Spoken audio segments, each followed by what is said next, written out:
The one thing I want to ask, due to the fact that I know and a lot of people will be thinking this as well, is that we do live in a Amazon Prime generation, as many call it, and we live in a world where we love metrics. We love to see the scale go down. We love to see things Mhm. arrive very quickly. So, how do you encourage patience in the people that you work with to essentially allow these things to have the results that they need to have, but probably at a more slow and steady rate, right?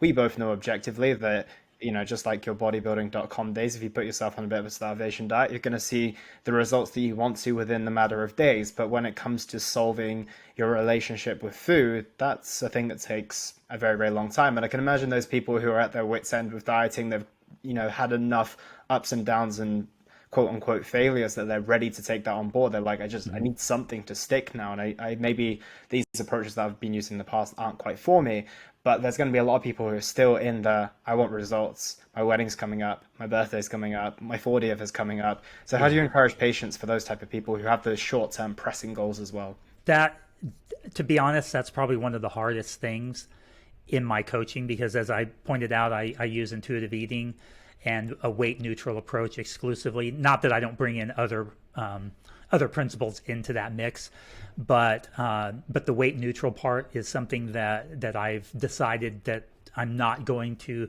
coach intentional fat loss, and so that's also one of the things that's important to understand with the intuitive eating principles. This framework, it's not a weight loss approach. So now that may make some of those principles may make a bit more sense now. It's like, oh, okay, so I'm not intentionally trying to get into a calorie deficit. Okay, that makes more sense now about honoring my hunger, eating for satisfaction, those kinds of things. So that's where a lot of the misunderstandings of intuitive eating comes in, is people thinking, well, you can't lose weight on this. But that's not what it's for. It's for improving your relationship with food. And that is a hard thing to sell to people because they want to, even if they're tired of dieting, and even if they know they're going to regain it and possibly even gain more. I've had people acknowledge that. I know I'm going to regain it. I may even gain more, but I really want to be this size at this event or this wedding or for this beach, this beach vacation or whatever. And it's really unfortunate that our culture and our society has made us so fearful of being in a little bit bigger body or even a much bigger body that we would go to those extremes. But basically, what with this approach is that it helps you to get into the body that's right for you. And Ellen Satter, who I mentioned earlier with the child nutrition, she has an approach called eating competence.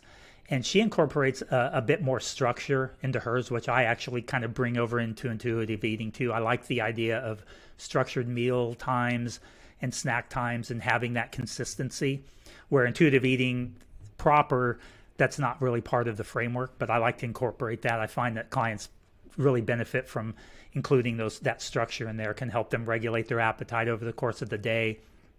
But one of the things that Ellen Satter talks about that I like in her weight neutral approach is that often the issues that we have with our body weight, well, there is certainly a genetic factor.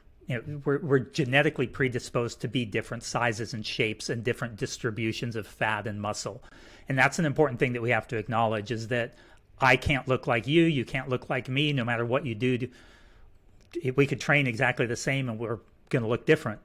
But at the same time, there are disruptions in life that can occur that cause our body weight to fluctuate up and down. So we may have a disruption that has occurred, and that's why we gained X number of pounds over the course of the last 2 years.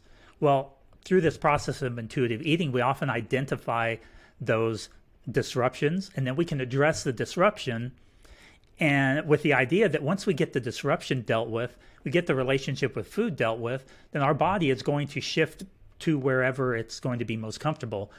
You may be familiar with set weight theory and settling point theory, this range that our bodies tend to just sort of hang out in naturally if we don't have disruptions, where either super emotional times where we're kind of mindlessly eating a lot, or less, and we end up losing a lot of weight, maybe a death in the family, and we just aren't eating like we should. So identifying these disruptions can be really helpful. And so we're approaching it from the perspective of let's see what we can do about all of these things that are amiss in your relationship with food and in your health, but without focusing on weight loss as that measure of success. If it happens, it happens. If it doesn't, if we don't lose weight, but we get all these other things in order, then at least, we're going to be feeling better. Our health will be better. And if we tried to get down lower and we're going to bounce back up anyway, is that going to be beneficial to us mentally and physically?